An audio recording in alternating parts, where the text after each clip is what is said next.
By this point, you should already have vetted out the employees that can actually do the job and deliver the services that they say they've delivered before or they're trained for as a home health aide. In this lesson, I'm going to teach you how to train these caregivers in your business. When I talk about training caregivers, I'm not talking about training them how to do CPR. I'm not talking about training them how to become a home health aide because, like I said, at this point, you should already have vetted the caregivers to know that they can actually do the work. So, all the interviews that you've done, if you've done it the right way, you should be able to identify that this candidate can deliver and can do the job. I've stressed a lot about process in your business.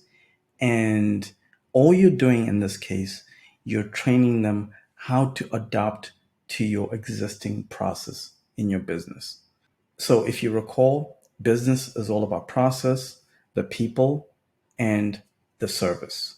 So the first thing you need to train your caregivers on how to do, on how to know how to do, is to use the When I Work app.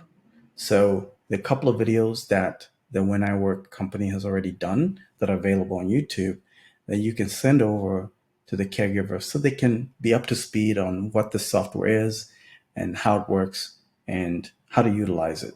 And make sure you send them an invite to be able to download that app. And once they download it, they should know how to use it because it's a critical part of your business and your scheduling process. Secondly, you're going to need to train them on how to fill out a custom intake form, that allows for you to gather the patient's data in order for you to be able to deliver the services in the most efficient, effective way. Thirdly, you're going to need to train your caregivers on how to record a patient's condition week over week, month over month, what is also commonly referred to as an assessment. If you're a nurse, a registered nurse, or an LPN, work at a hospital, you already know this process where if you have a couple of patients, you'll have your chart where you're doing regular assessments either on a daily or on a weekly basis. And then you hand over that information to your doctor, and then that doctor can diagnose that patient, give them more medication, reduce the medication, et cetera, et cetera. Let's talk about patient data management for a second. How it was done for decades, the old school way and the new way, and then the laws that regulate data management. Firstly, back in the day when, before computers, really, most big hospitals and most private practices, they would use a series of physical documents to manage patient data. So you would have one person that writes down, what medications that patient is taking, how frequently, and what the dosage is. And then they'll file that information into a big cabinet, right? Very time consuming, very old school. Fast forward decades later, all these tech companies, mostly out of Silicon Valley, decided to monetize that process and create software to improve the efficiency of that process. So rather than a hospital having mountains of paperwork in a filing cabinet, they would just pay a software company like Advanced MD or Carrier or eClinicalWorks to manage that data on the cloud, meaning online, really. So you would find all these software companies started popping up and they would charge these hospitals thousands of dollars to manage data because data management is very sensitive. If you've been reading the news or paying attention to the news lately, there's a lot of data breach, and most people do not want their sensitive medical records just out there because they can risk being extorted or risk being hacked. So if a hospital is managing things like social security numbers, date of birth, all that stuff, that's something that a hacker can easily steal and then use that information for identity theft, for identity fraud. So this new process is called electronic medical records. Again, if you're a nurse, if you're LPN, you know about electronic medical records. And companies like Advanced MD or Cario, chances are the ones that are powering the back end of your data management for your hospital or your private practice that you work at. With a big hospital like that, they probably have staff that manages all that data, and everything is inputted into a computer, maybe through an iPad, and then it's securely stored on the back end. Because by law, if that hospital has a data breach, they might get sued, right? And it's important for you to understand these laws and guidelines that have been set at the state level and at the federal level, so that you too, when you're dealing with these wealthy individuals, you don't risk getting sued if your patient's data gets lost or ends up in the public. So what I've included below this video for you to download is a couple of documents that talk about how you should manage your data in your business, meaning that your patient's data should never be shared by somebody outside of your organization. Below this video, make sure to read it so you understand all the guidelines, what the rules are for the state, for the federal, on how to manage your patient's data. Patients, especially the wealthy ones, are very paranoid, and you need to be able to communicate to them and communicate to your staff, your employees, of what the rules are. When you're training them, you also have to ensure that they read it and confirm that they've read the rules and regulations on how to manage data. If you're a nurse or been in the medical field for a long time, you would know about a custom care plan. A custom care plan is just basic information about the patient that allows for you to be able to manage the patient's condition week over week, month over month, etc.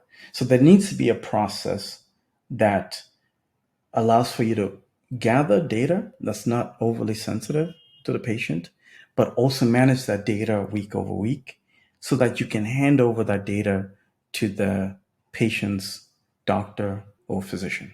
There are two things you're going to use that are free, because the challenges with those electronic data management platforms are that they're expensive.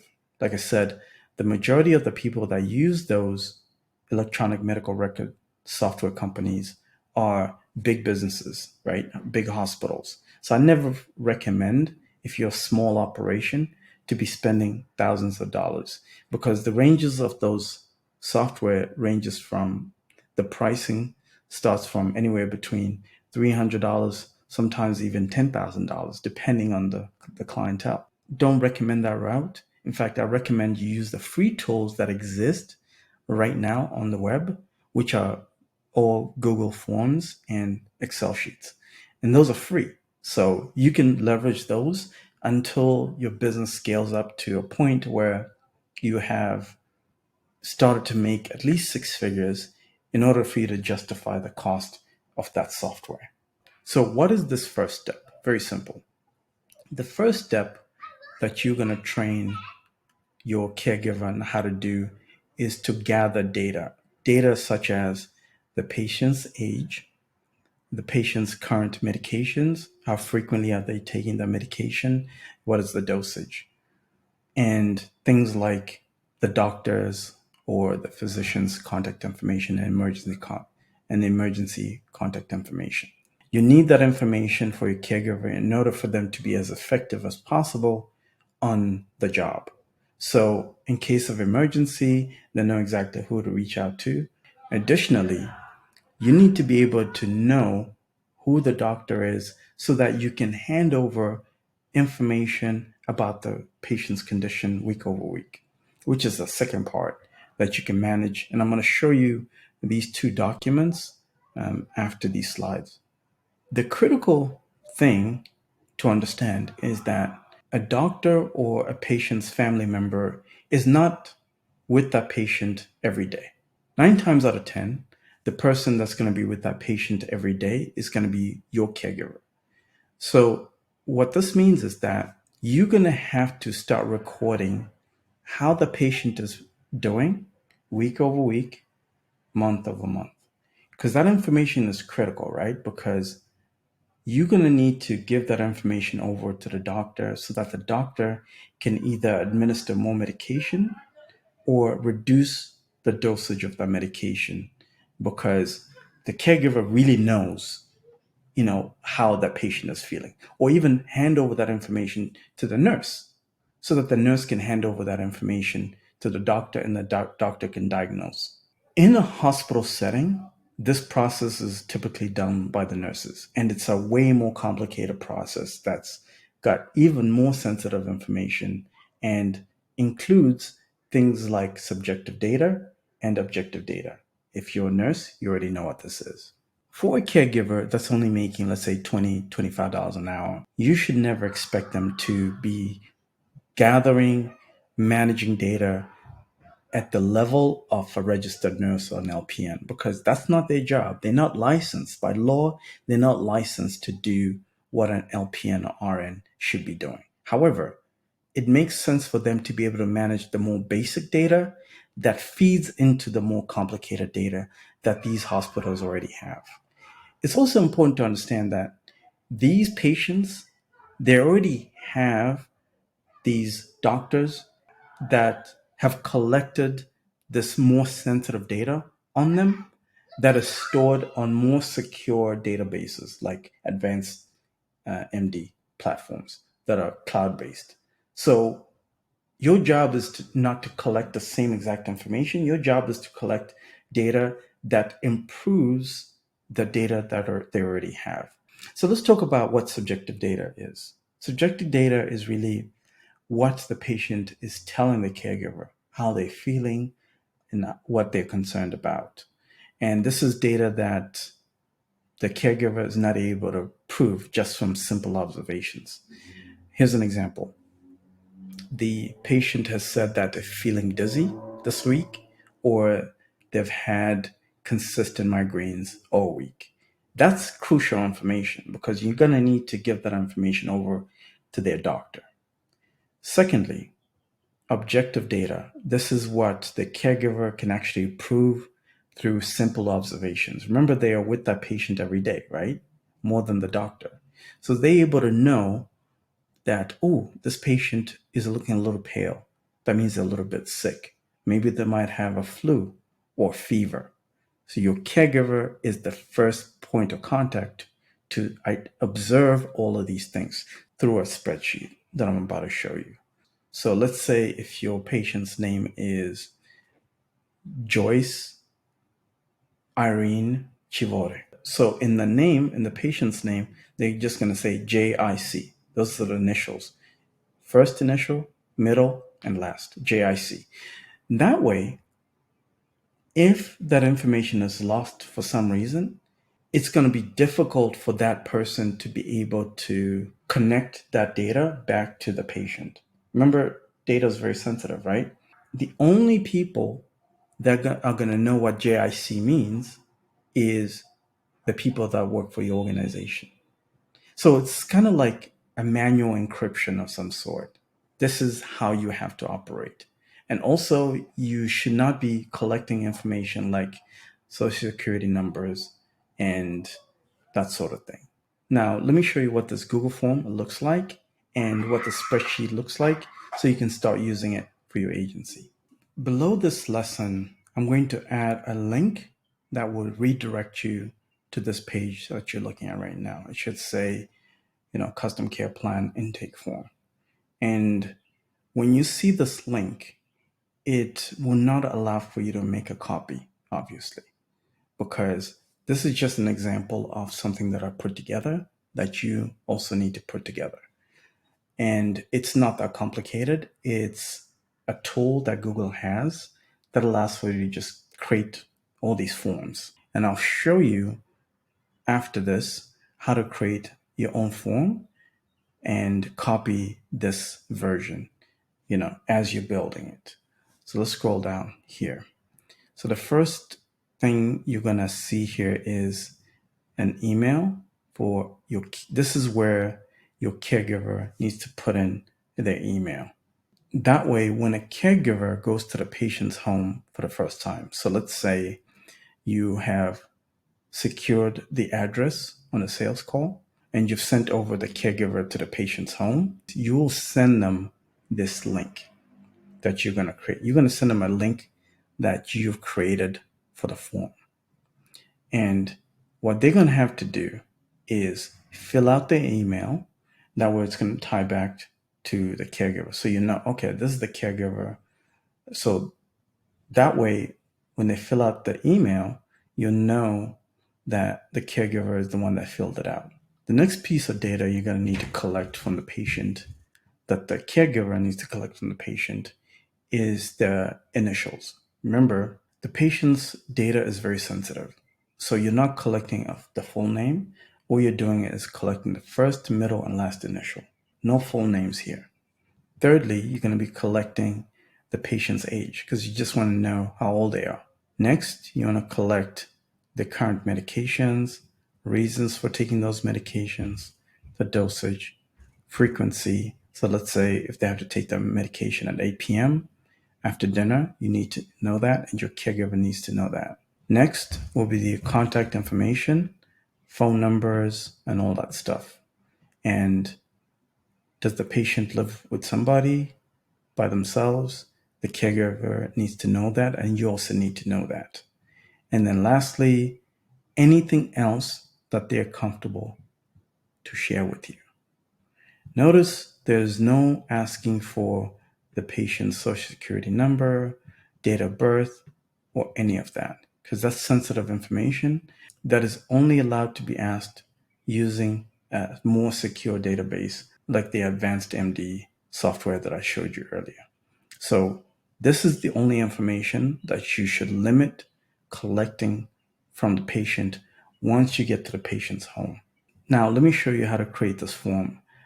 There are also videos that were done by other people on YouTube that you can also reference on how to create Google Forms. So if you go to YouTube right now and you type in or you search for how to create Google Forms, there are tons of videos that explain how to do it. But I'm going to show you in a very basic way how to create this and copy this version that you're going to see in the link below. The first thing you need to ensure is that you're logged into your Google Ad account, obviously, your Gmail. So once you're logged into your Gmail, all you have to do is bring your mouse to the top right here, right next to the profile picture right there. And you're going to see these little dots right here. So you want to click on those little dots. And there's going to be a drop down. And these are all the Google tools that are available.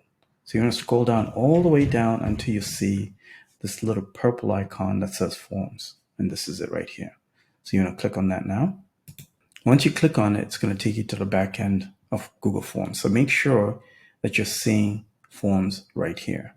And then you want to start with the blank form. Or you can pick one of these templates, but honestly, it makes sense for you to start from scratch with a blank form. And now all you do is just click on it. Once you click on it, you're going to have our version open on a separate tab, which is right here. And then you're just going to be going back and forth, seeing what we have and adding it to your own form. So let's do it together. Let's go back to the original one. All you're doing is you're copying this. Then you go back to your form, apply that, paste that in there. Let's say your agency name is Mafado Care. And then you add a new question. Email. Make sure this is a requirement. Select requirement. The reason why you want to make it a required field is so that the caregiver cannot skip any steps. And then you make another question by clicking on the plus sign right here. it'll say add question when you hover your mouse on top of it. So let's click on that. Then it'll bring out another section that allows for you to add another question. So the next question, I think it's age. And then you select short answer. So there are a couple other options here for you to select, but most of the questions are going to be short answer. And also, again, this is a required field, and so on and so on. So you just complete the process as you go. And once you complete the process of creating your own form, the next step will be for you to email us this form that you've created. And the way to send us this link is very simple. Once it's completed, all you have to do is come to the top here where it says send. So you click on that button that says send, using this option right here, putting our email right there. And then when the email comes to us, it's going to have your agency name, custom care plan intake form. And then you're going to send it over to us. Click send. Then we're going to get notified. As soon as we get that email, we're going to fill it out as if we're one of your caregivers. And then the way you're going to verify that we filled it out is very simple. Let me show you how to do that. If you exit out of here, you're going to see another tab at the top here that says responses. See this tab right here? So you're going to click on responses, and you're going to see all your responses populate in there. And this data will also be in a spreadsheet format if you want to. Now, the last piece of this whole training program for your caregivers is the weekly and the monthly assessment for your patient. And as I mentioned, you're going to be using a simple spreadsheet.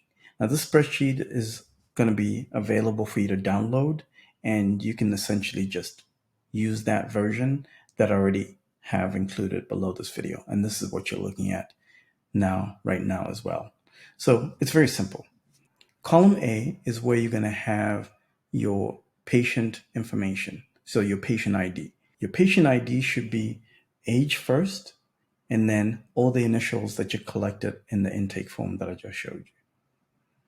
And you're going to have a column for subjective and objective. This data needs to be collected on a weekly basis by your caregiver, and you're going to need to train them on how to fill out this spreadsheet on a weekly basis. So every Friday, your caregiver needs to go on the computer and just fill out. Then you're going to share that data with the patient's family member or the doctor.